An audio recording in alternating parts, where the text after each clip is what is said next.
Sharon, I called a real estate agent 5 minutes ago. He deals with apartments in Japan.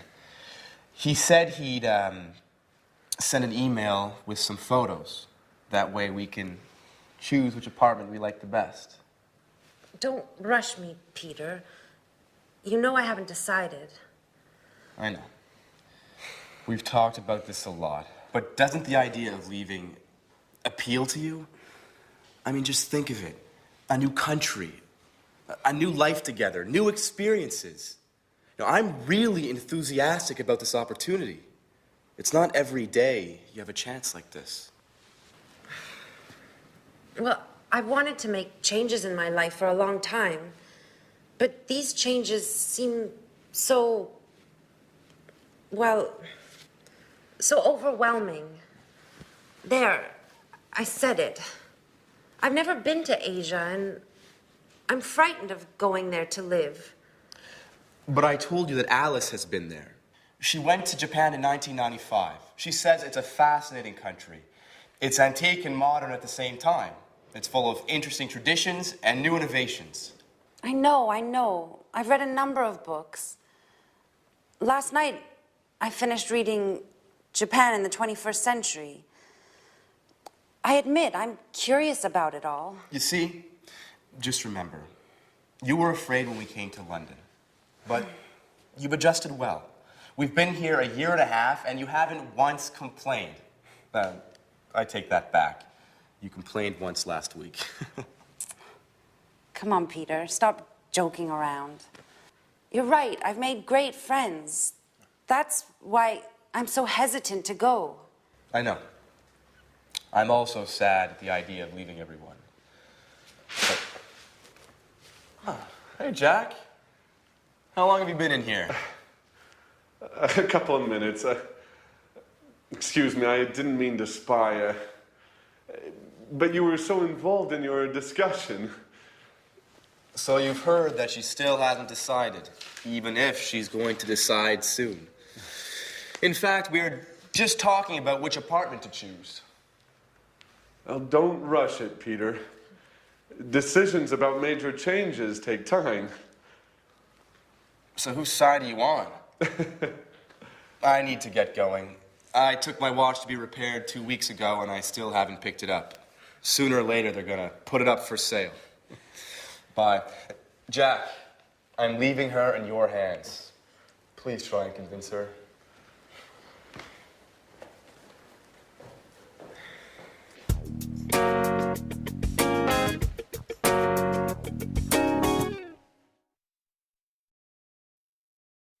Hello again and welcome back to English Today, your live TV program where you can learn the English language. That last episode, I'm sure Jack can manage to convince Sharon to go to Japan. What do you think? We will see how that evolves. Now let's go back to the present perfect. Remember that we have learned so far that we use the present perfect with genie, just, ever, already, never, and yet. Well, I want to give you 2 more acronyms to help you understand when you use the present perfect. And the first one is this: flot. Now, you see at the top we have 4. 4 is a time word. And we use 4 for a length of time. What's length? Length means a duration of time. So if you want to say 10 years, for example, you would say, I have lived in France for 10 years. For 10 years, a duration of time. Or, for example, 5 minutes. I have worked here for 5 minutes. Okay, so 4 we use for a length or a duration of time. That's flot, F-L-O-T, flot. Now, let's look at the second one, spot.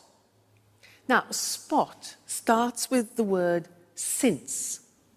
Since is a word that we use when we're talking about an exact point of time.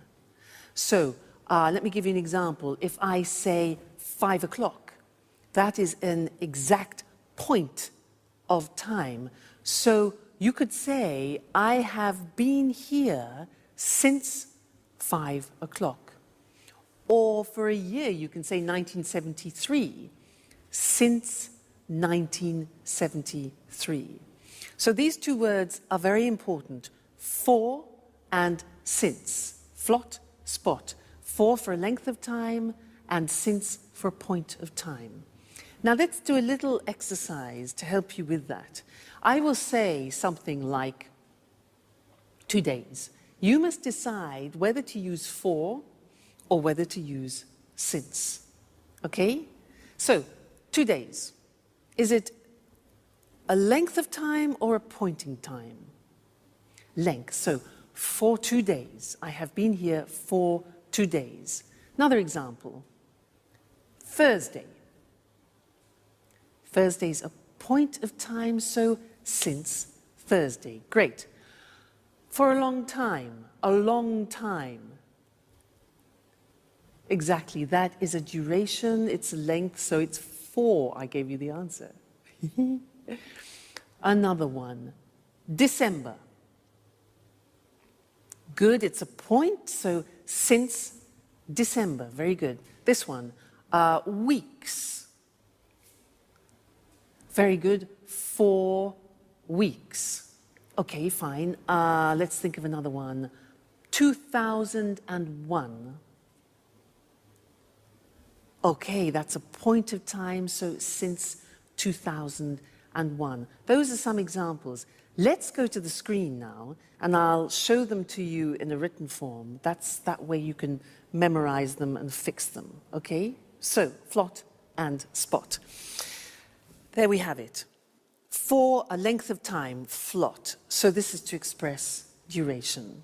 The examples, I've lived here for 10 years. Then, he's known her for ages. Now, for ages means for a long time, okay? Then we had spot, which is since, and we use it for a point of time. The examples, she's worked there since the 7th of June. Point of time, that's a date. And they've been here since 1978, a year. Okay, so flot and spot.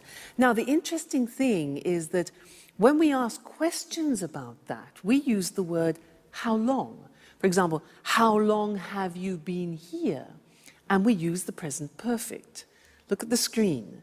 We say, how long have you lived in Cambridge? And the answer would be, I've lived in Cambridge for 10 years or since 2001.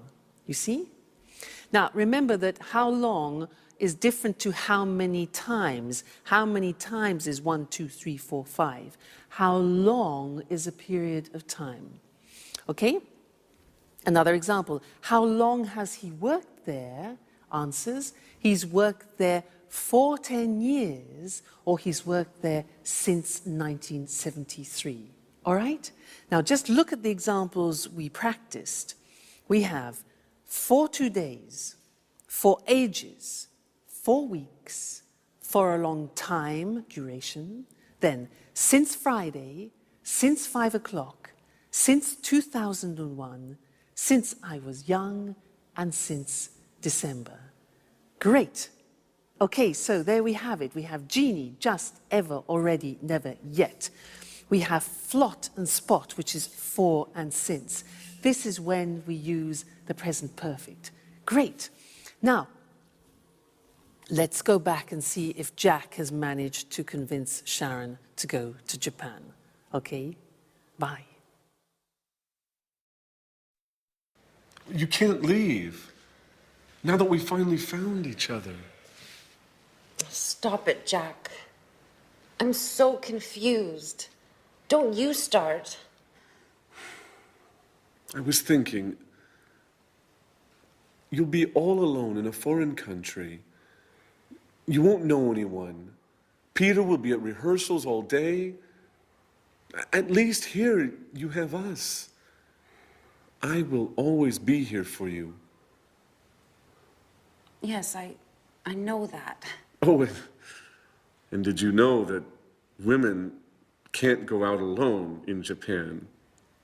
Jack, that only happens in the Middle East. Stop it now.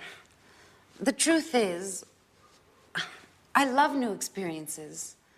Remember when I moved to London 2 years ago? I've loved every minute of it. But that's not what you told Peter. I said it on purpose. You know I want him to slow down. I heard what you said 5 minutes ago. You were sincere. You weren't joking. You misunderstood, Jack. I'm not afraid of leaving. I've lived in a lot of different places in my life. I've done a lot of things. I've worked as a babysitter, as a tour guide, as a waitress. I'm sure I'll find something in Japan. I know you all too well, Sharon. You haven't ever really enjoyed any of those jobs. You still haven't found what you want to do in life. Stop it, Jack. I'm glad you promised Peter to convince me to go. I didn't promise him anything. So, what have you decided? Are you going to move? I don't know. I think I will. Yes. I'm going to move. If you've already decided, why did you have a job interview yesterday afternoon? Who told you that? Anne? No. I haven't spoken to her for days. So how did you find out? It doesn't matter. So, you still haven't answered my question. I don't have to answer to you, Jack. Okay. I see you're angry. It just proves that I'm right. Jack, sometimes you are so impossible. Have you ever considered that maybe it's the best thing for me? And what about you, Sharon? Have you ever thought that you might be in love with somebody else? Listen, I refuse to give up.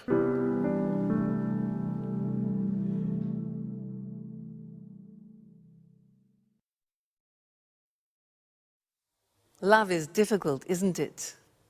I know something about that. But so is the simple past and the present perfect.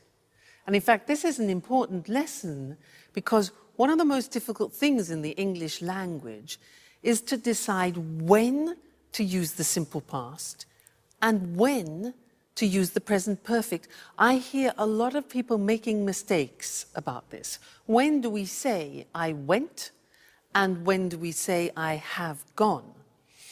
Well, remember, up until now, I've tried to help you with these acronyms, you remember? Oilway and Genie. And I really do think they'll help you. Now, do you remember Oilway was for the simple past? We use the simple past with on, in, last, when, ago, and yesterday. Okay? And we use the present perfect with just, ever, already, never, and yet. Be careful, there are two A's. This is already, this is ago. Okay, so be careful there. So when you are speaking English, you have to make these choices. What do I use, simple past or present perfect? And it depends on what time reference or time word you are using in the sentence. That is the most important thing, okay? Which one of these acronyms? Let me give you an example. We'll take a simple verb like I go. Now, if you want to use already in the sentence, what do we use? Do we use present perfect or simple past? Already is part of Genie, just, ever, already, never, yet. So you need the present perfect. And you say, I have already gone. Now, if you want to use last week, where is it? El last, simple past. So you say, I went last week. Now, you try. I want to use just. Which one? Jeannie, just. So we say, I have just gone. Present perfect. Okay, next one. I want to use yet. Now be careful, there are two Y's. This one is yet, this one is yesterday. Be careful. So, yet is negative, do you remember? It's present perfect, and the yet is at the end of the sentence. So, I haven't gone yet. All right? That's more difficult. Yet, so that's an exception. Next one. When? When? Okay, simple past. For a question, very often, when did you go? Next one. Never.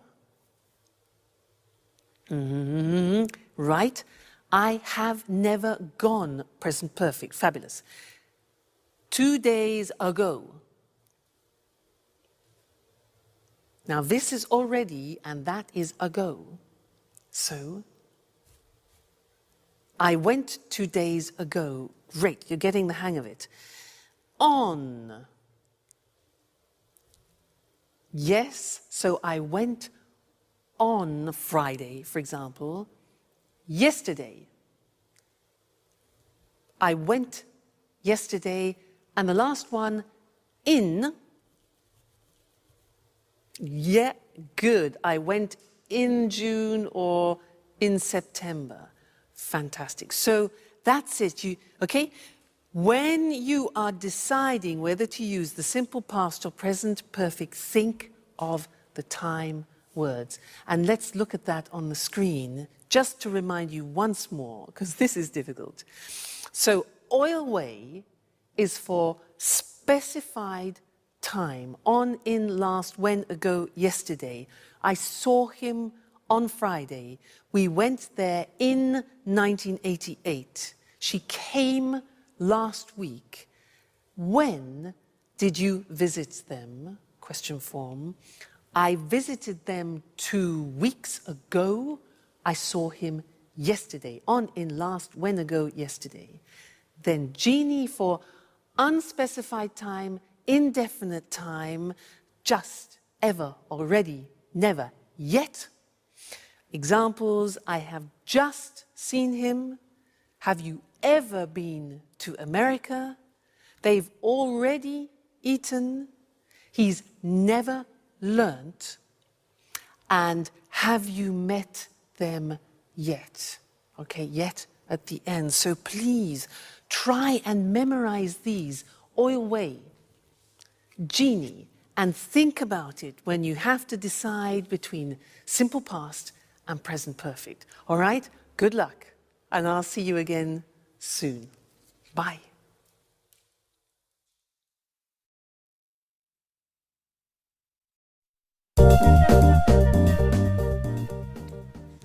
Okay. Sharon, you remembered to buy the beer, right? Of course I did. And you managed to bake the cake, right? Not yet. I'm going to bake it this afternoon. I still need to get some chocolate. Actually, Jack offered to get some for me. He promised to bring some before lunch. Sorry, but I can't help you with the cake. I have to take some tourists to visit the Tate Gallery. Oh, don't worry about it. I'll have Jack to help me. He decided to stay home today to give me a hand. Just don't forget to tell Tom, David, Mary, and all the others. Don't worry, Peter said he'd take care of it. I'm sure he's already got in touch with everybody by phone. Great. Everything is going as planned. Oh, don't forget to buy the present. Don't worry. How about getting an astrology book? She'd love that. Absolutely. She loves reading those kinds of books.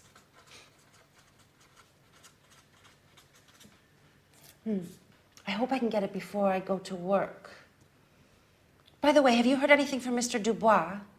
Well, he told me he expected to come, but couldn't confirm.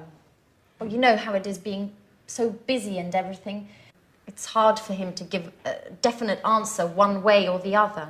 I imagine being a stage director is difficult. Alice would be so happy if he comes. Yes, she will. Anyway, mum's the word. If you say anything, it won't be a surprise. Hey everyone, what are you up to? Oh, nothing important. Oh, I almost forgot. Happy birthday, Alice. So, what have you arranged to do this evening? Well, I considered celebrating with you guys. I mean, if you want to. Oh, I'm really sorry, but, well, Jack has arranged to eat out this evening with his colleagues, and he can't put it off now. And, well, I agreed to correct some reports. Oh, I see. What about you, Sharon? Oh, I'm terribly sorry, but I agreed to go to the theater with Peter, and he won't be finished rehearsing before midnight. But I thought... Well, I know we promised to have a party, but why don't we postpone it? It's just not possible today. What a shame. I can't stand the thought of being all alone on my birthday.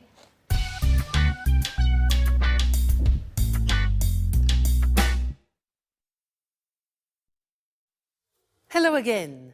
She really believed them, didn't she? Great actors. Now, in this lesson, I want to do something new, and it's related to gerunds and infinitives. In that last episode, our friends used some quite complicated sentences, which I want to look at with you now. Anne said, Jack offered to get some cake. Do you notice that there are two verbs together there? Jack offered to get some cake. Now, offered here is followed by an infinitive. That's one example. The next example is, she said, he promised to bring some before lunchtime. He promised to bring some. Promised is followed by an infinitive, promised to bring. Then Anne says, she loves reading. Loves reading. Now, love is followed by a gerund. Then Sharon says, yes, I imagine being a stage director is difficult. I imagine being. Gerund. So here we have offer, which is followed by an infinitive, promise, followed by an infinitive, love, followed by a gerund, and imagine, followed by a gerund. And you're probably thinking, so how do I learn these? Well, you have to learn them by heart, as we say. Yeah, there's no other choice. So let's go to the board now, and I will show you how it works. And unfortunately, like the simple past irregular verbs, it's all a question of memory. So, as we said, when you have a main verb followed by another verb, sometimes it's in the infinitive, sometimes in the gerund. Let's look at some examples. You managed to bake a cake. The verb manage is followed by an infinitive. Jack offered to get some. He promised to bring some. I have to take some tourists. Have to in the sense of obligation. What have you arranged to do? Arranged plus infinitive. I agreed to correct some reports. So there you see manage, offer, promise, have, arrange and agree are followed by the infinitive with to. Let's move on to the other examples where verbs are followed by the gerund. She loves reading. So love, followed by reading. Gerund. I imagine being a director is difficult. Imagine, followed by gerund. I considered celebrating. Considered, followed by gerund. Celebrating with you guys, and he won't finish rehearsing before midnight. So there we have examples of love, imagine, consider, finish, followed by the gerund forms. So it's a bit complicated, and it's a question of familiarizing yourselves with the verbs that take gerund and the verbs which take infinitive. It comes with practice, don't worry. But this is just an introduction. So, let's go back and see what's going on in Alice's birthday party, all right? And I'll see you later. Bye.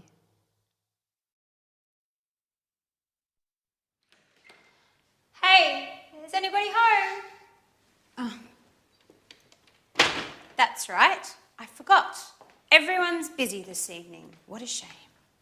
I resent having to spend my birthday all alone. Hey, what's happening here? Surprise! Happy birthday to you. Happy birthday to you. Happy birthday, dear Alice. Happy birthday to you.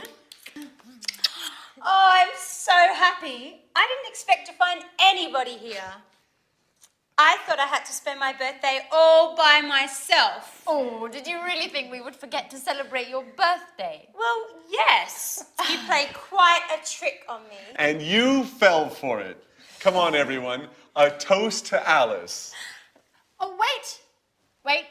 Before we make a toast, we have another surprise.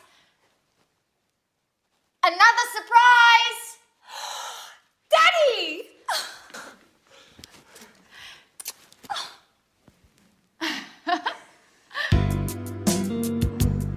This is such a great birthday. How did they talk you into coming? Alice, dear, how could I miss your birthday?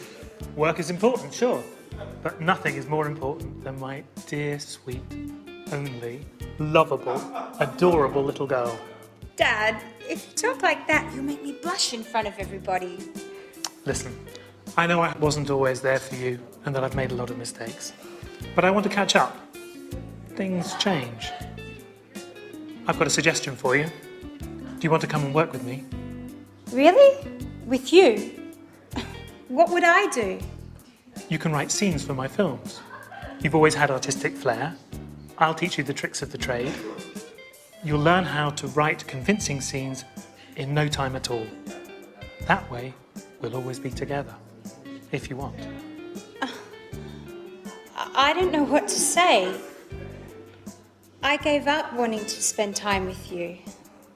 You don't have to decide to do anything now. Let's celebrate your birthday. Let's toast. Cheers, Alice. Thank you so much, Daddy. This is the best birthday of my entire life.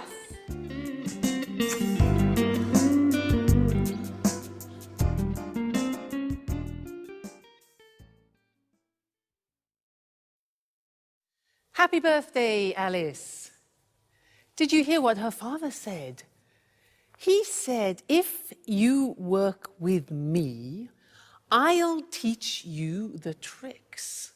Now that's an opportunity, not only for Alice, but also for us, because he used a grammatical form that I want to teach you now. If you work with me, I'll teach you the tricks. And that in English is a conditional form, the first conditional. If I work, if plus the simple present, I will teach, followed by the future will.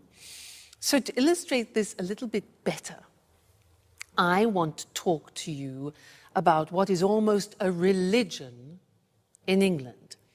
Making tea. Now, every household in England has one of these. This. Do you know what this is called? It's for water, to heat, to boil water. In English, we call it a kettle. Every English household has a kettle. We have all sorts of different models as well. And I can assure you, if you buy a kettle, you will never regret it. Why? Look at this. It's very light, plastic, and it's very fast. So, if you fill this kettle to about here, it's 1.5 liters. And then, here's the plug, if you plug the kettle in, the water, 1.5 liters, will boil in 3 minutes. Incredible. So, 1.5 liters, if you boil 1.5 liters, then it will be ready in 3 minutes, okay? The other good thing is that if you want to carry the water to another place, look, take it off the element and it's portable. Now, there's one thing to remember inside. Sometimes it gets a bit dirty. You have a special liquid to clean it. Because if you don't clean it, then it'll change the taste, or it might change the taste of the tea. Okay, so that's important. So, a kettle. If you buy this, I can assure you, you will never regret it. Okay, now, I was using some conditional sentences there, and I want to go to the screen now to look at those more carefully. It was the first conditional, using if, all right? And this is used to describe real possibilities. So, look at this. If you work with me, this is Alice's father, I'll teach you all the tricks. So we have if, then the present tense, and then will and the infinitive, which is probably different to your own language, so be careful about that. The other example, if you use a kettle, you'll make tea faster. So present tense, future with will. If you use a kettle, you'll make tea faster. If you don't clean it, the tea won't taste good. You see the negatives there? If we don't, negative of the present, the tea won't, negative of will, taste good. Now, we can sometimes change the second part. Look at the next example. If her father offers her a job, she might accept it. Now, using might gives the idea of uncertainty, but that's fine to use in the first conditional. The other example, if he accepts the job, yeah? If he accepts the job, he might move, go to Japan. All right, so you can also use might. If you stay with me in English today, you will learn the English language. All right? Great. Well, I'll see you again in the next lesson. Bye.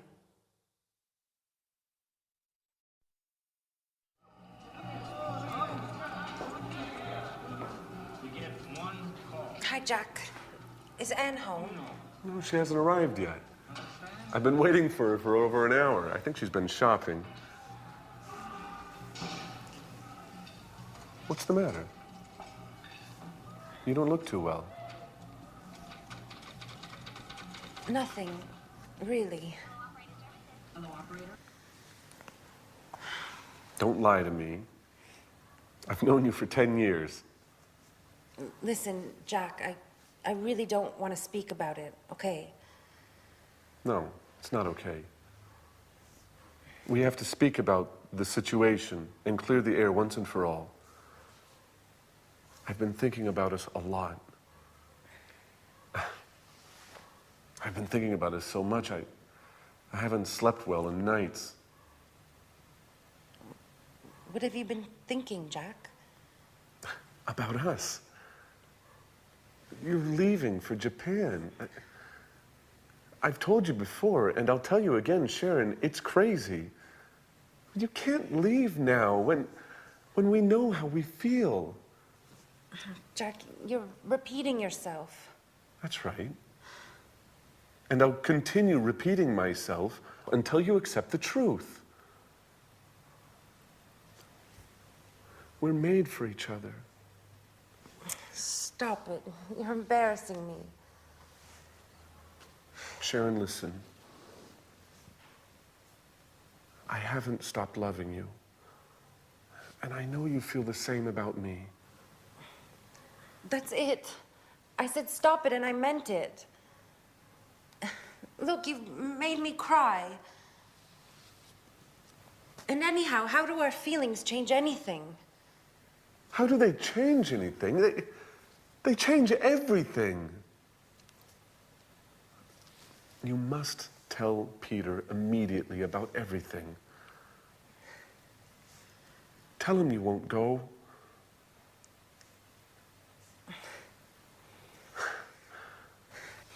I'm so happy.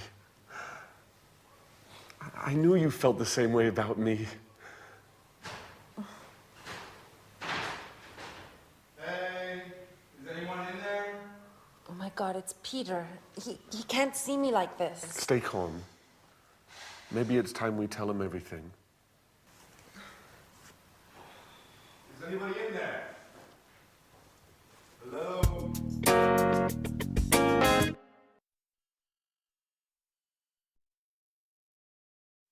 Hello, everyone, and welcome back to some more English today. It's the moment of truth for Sharon, isn't it? Now, in that episode, they used some very interesting language, and language which is a grammatical form very typical to English. It's a form you don't find in many other languages. Let me give you some examples. Jack said, "I've been waiting for her for over an hour. I've been waiting for her. She's been shopping. She's been shopping." And Jack also said, "I've been thinking a lot about us," remember? She said, "What have you been thinking, Jack?" Now that's the form that I want to look at with you now, because as I said, it's very unusual and particular to the English language. So,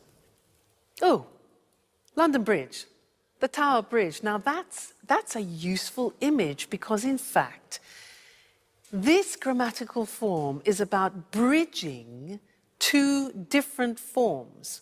It's about bridging the present perfect has been or have been with the present continuous form. For example, I am working. Now, you put those together, mix them all up.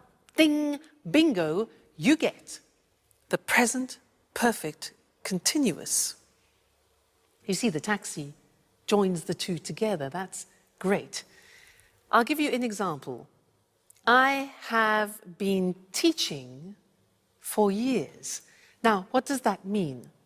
It means that I started it in the past, this action, and I am still continuing it now. So I started in the past, have been, and I'm continuing now the continuous. I have been teaching English for years. Okay, let me give you another example. Yoga. I started yoga 5 years ago. I'm still doing yoga now. So I say, I have been doing yoga for many years. I have been doing yoga for many years. Okay, so that is this interesting mixture of present perfect and the present continuous. Okay? So, I think in order to understand it a little better, we should go to the screen so that you can see it in the written form. I remind you, it's a tense that you find in particular in the English language, not in other languages. So, here we have it. Sharon has been working as a tour guide for many months. So, an action starting in the past, continuing now. He's been working here for 5 years. He's been stands for he has been working here. They've been playing tennis since May. Okay? That's the positive form. Now, the negative form, Peter hasn't been paying attention to Sharon for a number of weeks. That's the negative. That's true. The question form is, how long have you been doing your homework this morning? Have you been doing inversion? How long has she been teaching? We use how long very often because we want to find out the duration, when the action started and the action is continuing now, so what period of time? How long have I been teaching? Then the answer would be, I've been teaching for many years. I could ask you, how long have you been learning English? You can say, well, I've been learning English for years, or whatever the answer is. So that's the present perfect continuous, PPC. And don't worry, this is not the only lesson about it. It's not easy, and I will tell you other things about it in another lesson, the next lesson. All right? So see you then. Bye.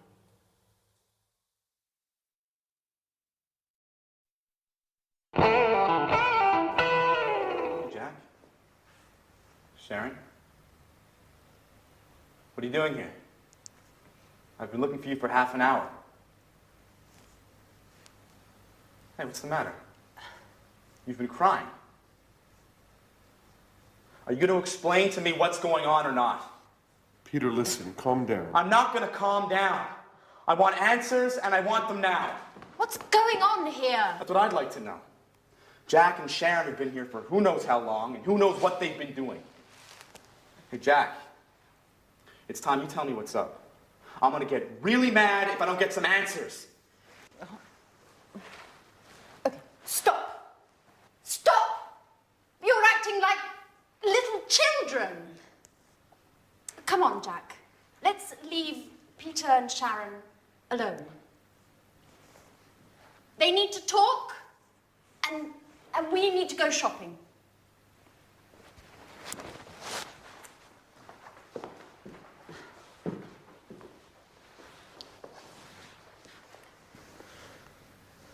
So, Sharon? What's going on? Peter, I have to tell you something I've never told you before.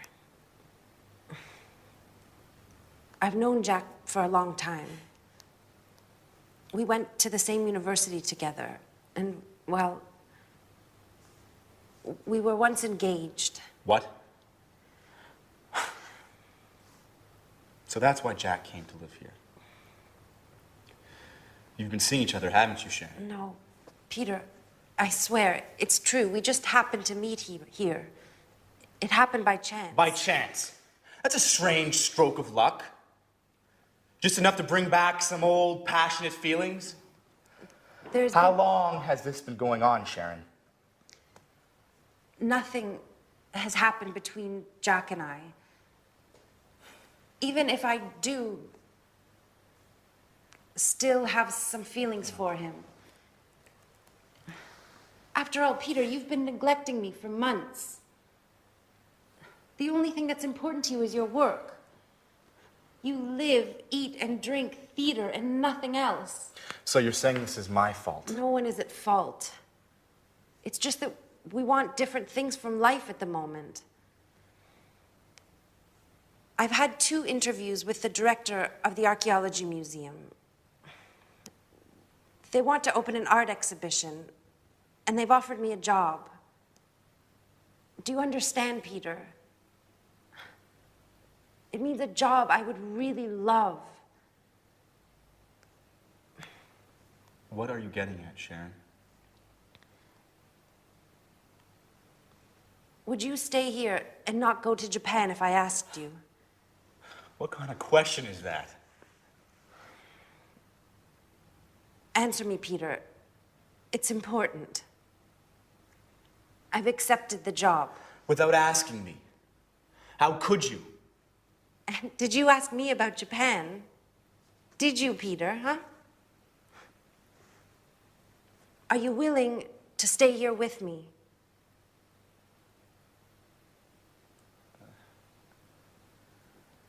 I can't, Sharon.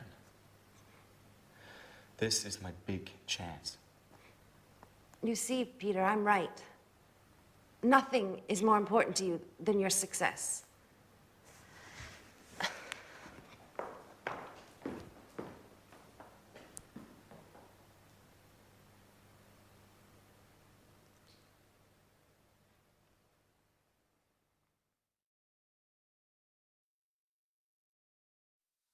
So this is our moment of truth.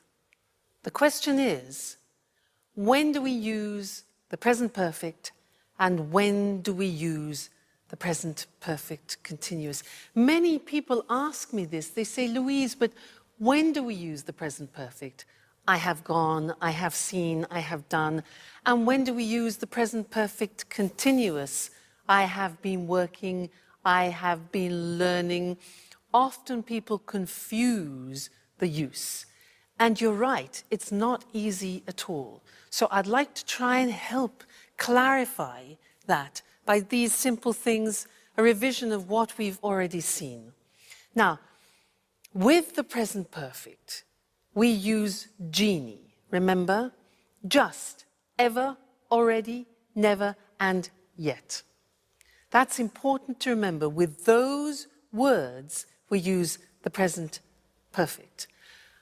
But with the present perfect continuous, we're using for, since, and how long. Okay, now that is the difference. So if I take a phrase like, I do the exercise, and I want to use the time word already, then you need the present perfect. I have already done the exercise. But if you want to use the concept of since, you can't use the present perfect, you use the present perfect continuous. So I have been doing the exercise since Friday. Another example would be, for example, just. Just is a present perfect word, so we say, I have just done the exercise. If you want to use for, we're into the present perfect continuous, the PPC. So I have been learning English for many years. So do you see the mechanism? You have to think about what time words you want to use in the sentence. Then you choose the correct grammatical form. Genie for the present perfect. For, since, how long? How long have you been learning English for the present perfect continuous? That way you can distinguish between the two forms, all right? So try and memorize those time words, and I can assure you it will help you a lot when you're speaking, all right? Great. Well, see you again in the next lesson. Bye. Welcome to Cooking Today. We're delighted to be back in Lisa French's home again. Lisa, we've had so many calls since our last program. I'm glad to hear it. Well, now let's see.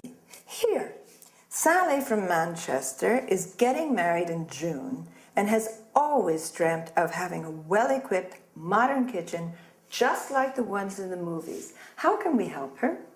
Well, to begin with, a kitchen environment should be well lit and have ample surfaces to work on. Also, plenty of drawer space is necessary for storage of food items, and utensils. I know what you mean. I have to contend with a small kitchen that has neither light nor enough drawer space. That's why I go out to restaurants. You don't need a king-size kitchen to enjoy cooking in it. What's important is organisation and having things at hand. What are the main appliances newlyweds should have? Well, obviously, a hob, an oven, and a fridge are absolutely essential. Today, many people can't survive without a dishwasher. I'm one of those people. I really hate doing dishes. So do I. Getting back to the subject, I'd like to show our viewers some optional appliances. Although they're not strictly necessary, they often come in handy in large families or when entertaining guests frequently. One is the grill. Another is a deep fryer for large quantities of chips and other tidbits. That's not the appliance for me. I love healthy cooking. In that case, you need a steamer oven like this one. In the US, it's hard to find a kitchen without a microwave. Microwaves are quite useful, especially for busy people. Other appliances which are also common in the US are water and ice dispensers like this one. Well, everybody seems to have a food processor these days. Why is a food processor so useful? Well, a food processor is a great boon since it's a real space and time saver. It has many different functions. It can mince meat, grate cheese and vegetables, make breadcrumbs, pulp tomatoes, fruit, and so on. So what else can you show us? An electric beater like this can be used for whisking eggs, as well as making mayonnaise. Other kitchen aids are scales and measuring utensils. Careful weighing and measuring are fundamental for successful cooking, since recipes are generally in kilos and grams. All right. There are a lot of other things that we could talk about, but unfortunately our time is up. Lisa, once again, it's been great being here. Thank you for your help. You're welcome. Well, let's analyze some of the vocabulary used by Lisa.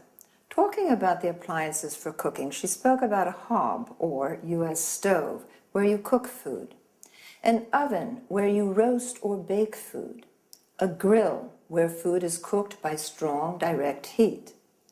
As we saw, the following machines can be optional: a deep fryer in which you fry food, a steamer oven where you can cook food in steam rather than water, a microwave where food is cooked by electromagnetic radiation. Then she referred to items where food can be stored, like a fridge, originally refrigerator. The section with frozen food is called a freezer. The section of the fridge which produces cold water and ice is called a water or ice dispenser. Lisa also said drawers are important. You need them to keep utensils, cutlery, and so on. A dishwasher is a machine for washing dishes, cutlery, glasses, and so on. Other small appliances are a food processor, a machine which can ground, mince, or chop food, an electric beater where you mix, whip, or whisk food, scales or measuring utensils used for measuring food, weight, or liquids. Then Lisa used some culinary terms, such as mince, that is chopping meat into very small pieces. Notice that mincemeat is a mixture of dried fruit. Cheese and carrots can be grated, that is, finely shredded. Or we can say pulp, which means crushing fruit into a soft paste. Pulp is also the soft inner part of fruit. Another useful verb is beat. That is mixing eggs, cream, butter, using a fork or a whisk. That's enough for today. See you again. Bye. Hello, everyone, and welcome to Let's Talk, the evening discussion show with our two commentators, Tom and Marie. Good evening, everyone. Good evening. Well, let's talk business tonight. Let's talk about some important developments in the global economy. Let's talk about new markets and new commercial opportunities. In particular, I'd like to know what you think about the extraordinary economic growth that's taking place at the moment in some parts of the world. Are you referring to China? Yes, and also to India. You know, for the last 5 years, the economies of these countries have been growing at almost double-digit rates. In 2005, the Chinese economy grew by 9.9%, the Indian economy by 8%. Compare this with an average of only 1.3% in Europe's Eurozone. How do you see these developments? Is this enormous economic growth an opportunity or a threat for European producers? Well, I'm rather concerned about it, and I believe that many European industrialists are concerned too. These two Asian giants with their enormous populations are threatening European manufacturing and jobs. The fact is that labor costs are so low in China and India that European manufacturers just can't compete. Sorry, Tom, but I really don't agree with you. I don't see these growing economies as a threat to European producers. I believe that China and India offer new, important markets to European manufacturers. You know, both countries have middle classes that are becoming larger and larger. These people are becoming wealthier and are looking to spend their money on luxury goods made in Europe. So, Maria, according to you, European companies can sell their high-quality goods to middle-class Indians and Chinese. Exactly. In this way, European exports to China and India are predicted to increase. Just a second, Marie. The reality of the situation is rather different. India and China are selling much more to Europe than Europe is selling to them. I accept that's true at the moment. But don't forget, Tom, that cheap Chinese goods have helped to keep inflation low in European countries. And this has helped keep interest rates low too. So, consumers have been able to save money and spend this money on other things. Well, I agree with you that European consumers and industrialists have benefited from trade with China. Of course. What's more, today, more and more European companies are building factories in China or are having their goods produced there. Exactly. That's the problem, Marie. European industrialists are deciding to have their goods produced in these countries because labor costs are lower. If we continue like this, lots of factories in Europe will close and the number of unemployed will rise. Well, I can certainly see that you have different opinions on these issues. I think you're both right. Like most things in life, economic growth in China and India has its good and bad points. It can either offer commercial opportunities to some European producers, but it can also pose a threat to other sectors of European manufacturing. Okay, let's say goodbye to Tom and Marie. Goodbye. Goodbye. Goodbye to everyone, and see you again for another appointment of Let's Talk. So, we've just spoken about developments in the global economy. The global economy is the economic system of the world. An important development is the economic growth in China and India. Economic growth is the development of an economy. The Indian economy grows by 8%. Notice the use of by. The Chinese economy grew by 9.9%. Here, notice also how we say 9.9. Is this economic growth threatening to European producers? A threat is a danger, and the verb to threaten means to put in danger. One opinion is that the economic growth of India and China is threatening European producers. Producers are companies that make products. Another word for producer is manufacturer. Why is it a threat? Because there are low labor costs in India and China. Labor costs are how much a company pays its workers to produce something. The number of unemployed will increase in Europe. This is the number of people without a job. We say someone is unemployed when they don't have a job. Another opinion is that it isn't a threat. Actually, it's creating new commercial opportunities for European manufacturers.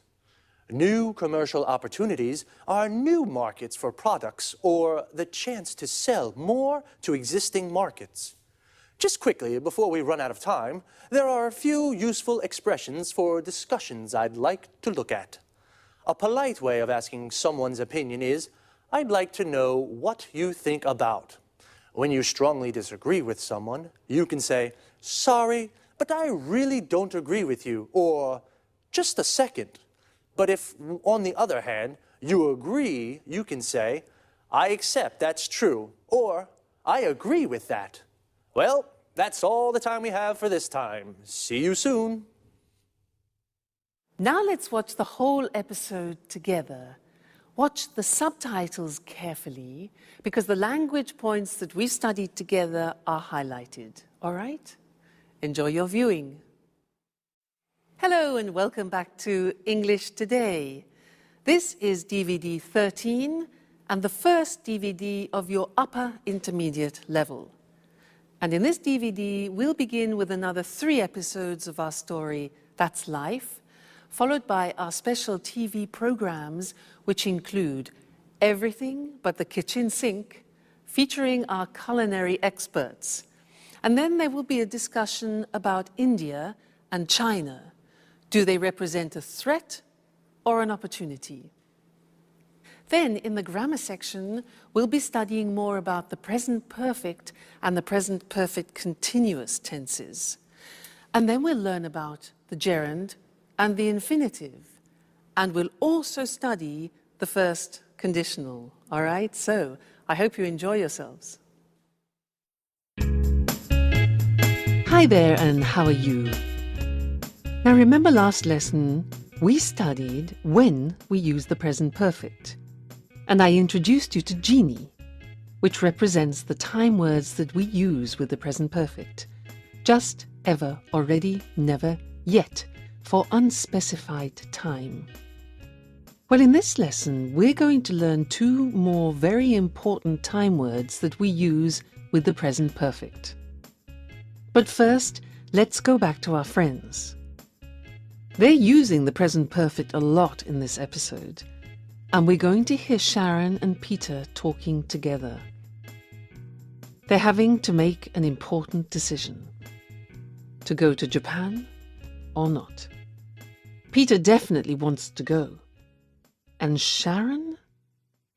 Let's hear.